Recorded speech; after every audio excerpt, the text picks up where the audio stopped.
Hi, my name is Juju. My name is Ollie. Okay, my name is Anna, and we are the Teen Programs Fellows at the CAC.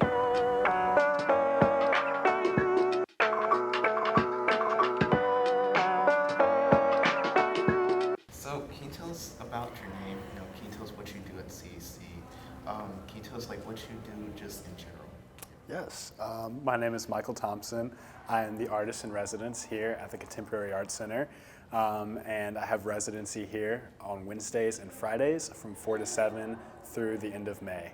Outside of my residency here at the CAC, I contract with many other arts institutions. I have my own private practice, and I am a designer, educator, and poet as well. So, can you tell us how you exactly structure your day? Can you just go through and say, you don't have to go step by step, but just say how you structure it. Generally, just on an average day. I don't think there's such thing as an average day in my life because I'm kind of always working in a lot of different places with a lot of different people. I often will structure my day around my meetings. I spend a good chunk of my time meeting with other artists, with art directors and curators and collaborators.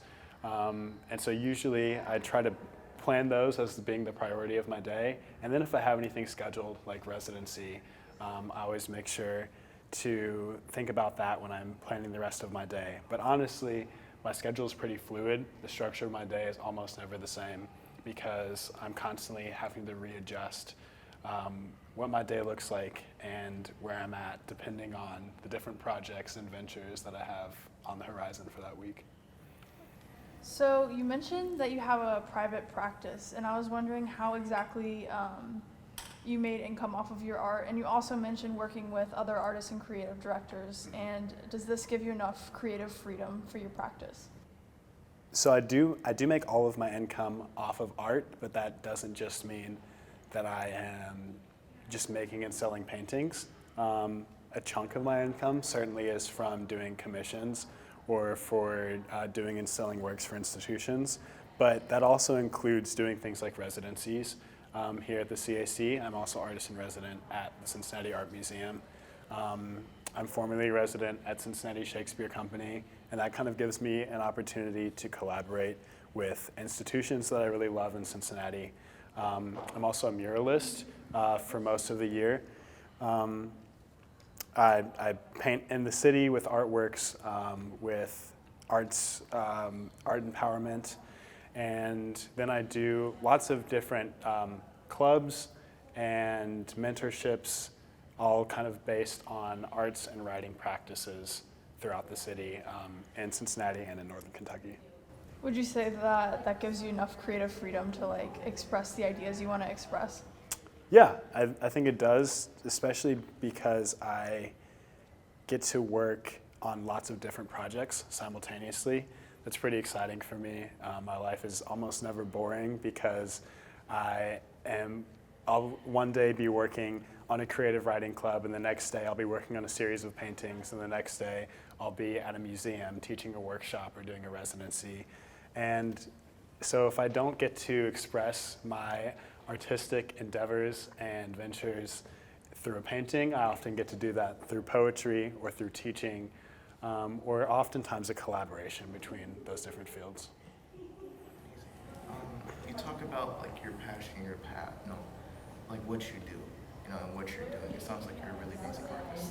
So my question for you is has there ever been an artist who's ever discouraged you off this path? And any type of advice that they've given you that you felt like you couldn't, you can't really use because it just didn't seem like a best fit for you? I haven't necessarily had any artists discourage me, but there are certainly a lot of professional artists who are pretty jaded about this career path.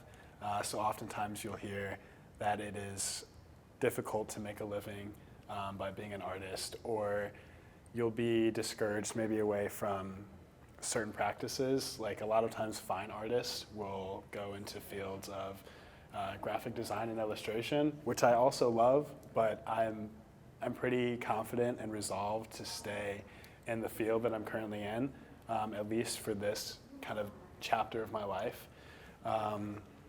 And so I think it's really important to have a vision of who you want to be as an artist and the things that you're passionate and important about, because every artist's path is going to be different.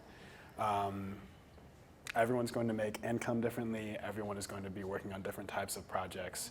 So take the bits of information from other artists that you're around, from other educators, and leave the ones that don't apply to you. And I certainly get lots of information that doesn't apply to me a lot of the time, but I try to always take into account and add to my practice the ones that I think will be beneficial to me. Yeah. So since you do live off your art, in what ways do you struggle with the creative process and continuing with like creativity and to create new different things as well as burnout?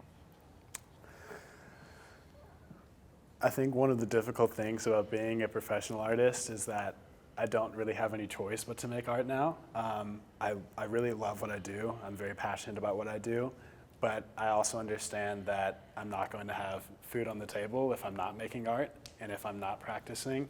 And so that somewhat complicates my relationship to art, because before becoming a professional artist, it was more of something that I did when I wanted to, and always passion projects and not anything else. And so I have to kind of find the time to make sure that I'm prioritizing projects that I enjoy as well as the ones that are going to bring me revenue. And as far as burnout, I honestly do get burnt out a lot. Kind of hopping from place to place, working on different projects all at the same time. It can be exhausting, and so I'm certainly still kind of working on balancing my art life from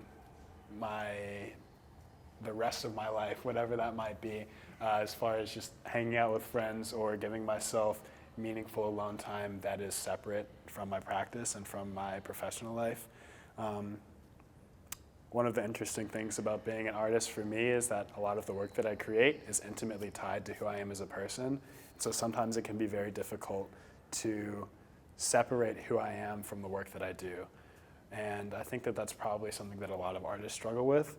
And so I'm still trying to figure out ways that I can give myself peace that aren't directly correlated with my work. Yeah. So you mentioned earlier, and I know this from you, from working with you, that you are a poet. Mm-hmm. So how does your poetry feed into your art? Like, do they feed into each other, or? So with my poetry and my art, being a multimedia artist, I'm also working in painting and sculptures and installation and with different materials all of the time. I kind of see whatever my creative outlet is as a tool to express the themes that I'm currently thinking about in my life. Oftentimes I'll start with a concept or an idea that I really want to express and think about, and sometimes that will come out in a painting and sometimes that will come out in poetry. And oftentimes I need to use lots of different mediums, both literary and visual art mediums, to fully express the things that I think are important and that I want an audience to receive. And there's certainly parts of my writing that will feed into my art directly, as far as like I'll write a poem and a certain line of it will inspire me to create a work of art, or I will be doing a lot of research on a specific subject, and sometimes the only way for me to quickly express that is to write a few lines of poetry and use that as further inspiration to maybe dedicate a larger amount of time to a painting or an illustration or whatever the visual art format may be. But I don't think I ever see an idea or opportunity or a bit of inspiration that can always be expressed in the same medium every single time. I think that I need to kind of exhaust all of my outlets as far as being a writer and being a visual artist, because more than anything else, I'm a storyteller at the end of the day. And I am a communicator as far as using my art as a way to communicate my ideas to others and hopefully find ways to inspire other people to communicate amongst themselves.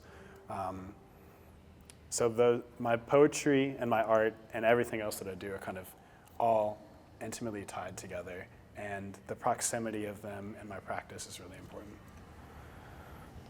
So you've talked a lot about like things that you've done in the recent past, like right now. Do you have any long-term goals in mind, or the things you're working towards? I'm currently working on an ongoing project called Sanctuaries that is kind of tying in this idea of myself as a community and social artist, as well as being a writer and a visual artist. I'm interviewing BIPOC creatives in different fields on their sacred spaces and in their sacred spaces. And then I'm doing a series of oil paintings based off of those spaces and doing writings on the theme of sanctuaries. And that's a project that will be like at least a year long, and then I'm going to be doing further showcases, exhibitions, hopefully further volumes of the book, educational workshops related to it. And so that in and of itself will probably be a multi-year project. But as far as my long-term goals outside of that, I would really love to open a space that encourages collaboration between creatives in different disciplines. So looking at creatives maybe in the medical field or outside of the traditional sense of what an artist is, and bringing people like botanists and painters and musicians into a space so that they can all learn from one another and find different parts of each other's practices that might be influential in whatever their own professional practice might be, kind of reaching outside of the typical scope of what an artist might consider in their collaborative like field of people that they would be interested in collaborating with, I suppose. Yeah. So thank you so much for speaking with us today. Doing this interview is really amazing that you're doing this, especially since you're a young Black artist. I think that's really inspirational for next generation, and me too, because I'm coming up too. So thank you so much. Yeah, you're welcome. Thank you for asking such inquisitive and thought-provoking questions. Yeah, thank you for being here. Thank you for being a part of the CAC, so we can all learn from you and like hear your ideas and like get inspired from your work, and like vice versa. Like I think it's really great that you're here. So thank you. Thank you for bringing really collaborative projects to the CAC, so everybody can be a part of your work. I think that's really awesome. Thank you. It's an honor to work with all three of you. I have learned a lot from each of you, and I'm looking forward to continuing the rest of this residency together, and hopefully to see each of you blossom in each of your respective paths as artists, as poets, and as arts administrators into the future.